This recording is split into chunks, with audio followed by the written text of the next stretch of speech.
बिस्मिल्लाहिर्रहमानिर्रहीम। अस्सलाम वालेकुम व्यूअर्स, मैं हूं हैदर हयात खान। आज दो तीन बड़ी इंपॉर्टेंट चीज़ें आपसे डिस्कस करनी है। सबसे पहले तो इमरान रियाज खान साहब मुल्क के नामवर सहाफ़ी हैं जो गुज़िश्ता काफ़ी अरसे से गायब हैं और कहाँ हैं, किस हाल में हैं, कोई नहीं जानता। काफ़ी खबरें, अफवाहें उनके हवाले से गर्दिश कर रही हैं। यकीनी तौर पर उनकी ख़ानदान, उनके दोस्त अहबाब, उनके चाहने वाले, उनको देखने वाले, वो सब परेशान हैं और जानना चाहते हैं कि इमरान रियाज साहब किस हाल में हैं और कहाँ हैं। और इसमें हमारे जो पुलिस है ख़ास तौर पे उसको ये इंश्योर करना होगा कि इमरान रियाज साहब किधर हैं और जहाँ पर भी हैं उनको कोर्ट के सामने पेश करें। आज समाअत हुई जी इमरान रियाज साहब के हवाले से। एडवोकेट जनरल साहब अदालत के रूबरू पेश हुए। उन्होंने कहा जी कि इमरान रियाज खान साहब की बाजियाबी की कोशिशें जारी हैं। IG साहब ने मुझे कहा है कि आप मुआवनत करें। इमरान रियाज के वालिद को कहा है कि जो वर्किंग कमेटी बनाई है वो इसमें खुद शामिल हूँ। इसमें कोई शक नहीं कि इमरान रियाज पाकिस्तान के नामवर सहाफ़ी हैं। वजारत दिफा के पास कुछ इन्फॉर्मेशन है जो शेयर करना चाहते हैं। फिर वजारत दिफा के नुमाइंदे जो हैं वो कोर्ट के सामने आए और उन्होंने कहा जी कि हम सब एक पेज पर हैं और इमरान रियाज साहब को बाजियाब करवाने की कोशिशें जो हैं वो जारी हैं। इमरान रियाज साहब के वकील जो है उन्होंने कहा जी कि हमारा सबर जवाब दे रहे हैं। इस पर चीफ जस्टिस साहब ने कहा जी कि आपने जो बात करनी है आप खुल के वो बात करें और मेरा नाम लेकर अपनी जो है वो मेरे लिए अपनी दुकान ना चमकाएं। आपने जो बात करनी है वो करें, मेरी फिक्र छोड़ दें। मैं अल्लाह के सिवा किसी से डरता नहीं हूं।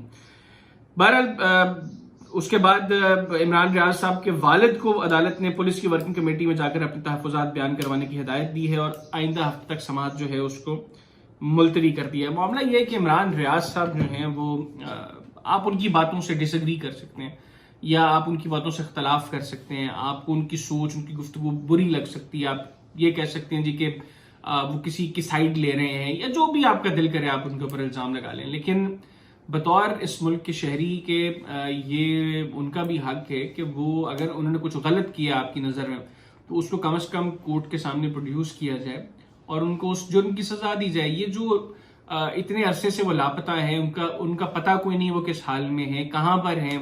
फिर तरह तरह की बातें उनके हवाले से आ रही हैं। कोई कह रहे जी कि वो कोमा में हैं, कोई कह रहे जी कि मेरे मुंह में खाक, इमरान रियाज साहब अब इस दुनिया में नहीं है। तो इसको बड़ा जल्दी इसको देखना पड़ेगा। ये चीज़ें बहुत सेंसिटिव हैं और इनकी सेंसिटिविटी को सामने रखते हुए यकीनी तौर पर तमाम लोगों को अदराक होगा इनकी सेंसिटिविटी का। इस मामले को एज अर्ली एज पॉसिबल जो है वो इसको कोई हल निकालना चाहिए। इमरान रियाज साहब को कोर्ट के आगे प्रोड्यूस करना चाहिए। मुझे याद है कि चंद रोज कबल मैं इमरान रियाज साहब का इंटरव्यू करके आया। हमने एक पॉडकास्ट की ग्लोबल टाइम्स पाकिस्तान के लिए इमरान रियाज साहब के साथ और उस पॉडकास्ट के अंदर इमरान रियाज साहब ने बड़ी बातें की थी, बड़ी अहम बातें की थी, बड़ी इंपॉर्टेंट बातें की थी। आप उनकी बातों से डिसएग्री कर सकते हैं। मैंने भी प्रोग्राम के अंदर, पॉडकास्ट के अंदर उनकी बातों से डिसएग्री किया, लेकिन मैंने उनका वर्जन जो है वो भी सुना और बतौर मेज़बान जो मेरा फ़र्ज था मैंने वो अदा किया।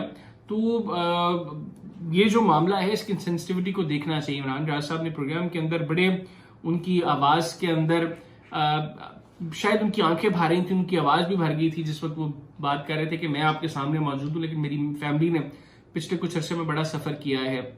तो उनकी फैमिली, वो खुद इमरान साहब ज़ाती तौर पर बहुत नफीस आदमी है, बहुत बेहतरीन आदमी है, बहुत सुलझे हुए आदमी है, बहुत मज़ेदार आदमी है। मेरी भी दुआ है अल्लाह ताला उनको लंबी ज़िंदगी दें, उनको सेहत वाली ज़िंदगी दें, उनका साया उनके बच्चों के सरों पर सलामत रखें।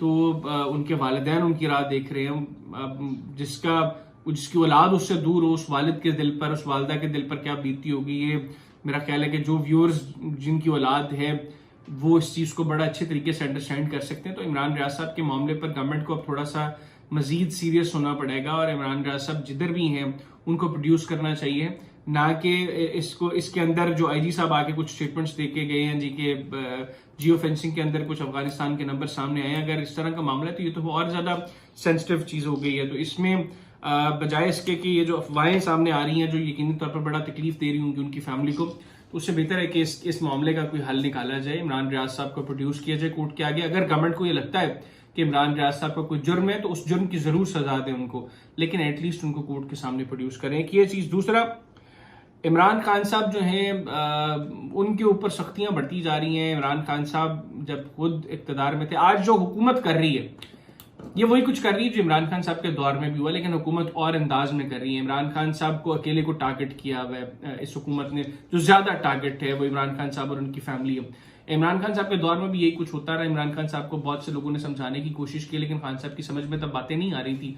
उनको भी इक्तदार के कुर्सी पर बैठकर यही लग रहा था कि आज मैं इक्तदार में हूं, मैं इस कुर्सी पर बैठा हुआ हूं, तो शायद ये सदा मेरे पास ही रहेगी। और जो आज के हुक्मरान है शायद उनकी भी अप्रोच यही है, लेकिन हुक्मरान ये भूल जाते हैं कि ये इक्तदार, ये ताकत, ये हमेशा के लिए नहीं है, ये दायमी नहीं है। इसका आखिरकार इख्तिताम होता है, और जब इख्तिताम होता है तो उस दौर के अंदर आपने जिस जिसको स्नब किया होता है वो फिर जिस तरीके से रिटेलिएट करता है, वो जिस तरीके से रिस्पॉन्ड करता है, जिस तरीके से रिएक्ट करता है, वो फिर किसी के लिए भी बर्दाश्त करना मुश्किल हो जाता है। तब सब मजलूम बन जाते हैं। आज खान साहब मजलूम बने हुए, कल आज इक्तदार में बैठे हुए वो मजलूम बने हुए थे, और कल को जब ये इक्तदार में नहीं होंगे तो फिर ये दोबारा उसी टोन में होंगे जिस टोन में आज इमरान खान साहब हैं।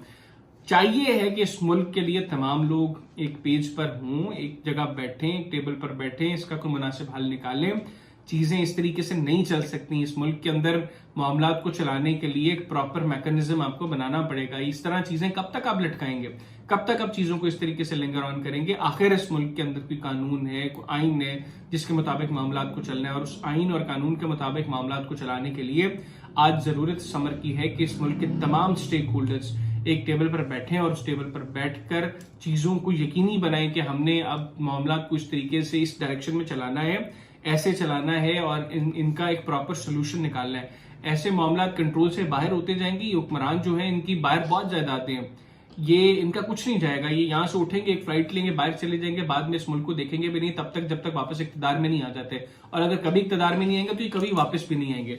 तो इसमें अवाम को भी सोचना है, हुक्मरानों को भी सोचना है, तमाम स्टेक होल्डर्स को सोचना है जिनका सब कुछ पाकिस्तान में है, जिन्होंने पाकिस्तान में रहना है, कि कैसे इस मुल्क के मामलात को बेहतर बनाया जाए। मुझे इजाजत दीजिए। अल्लाह हाफिज।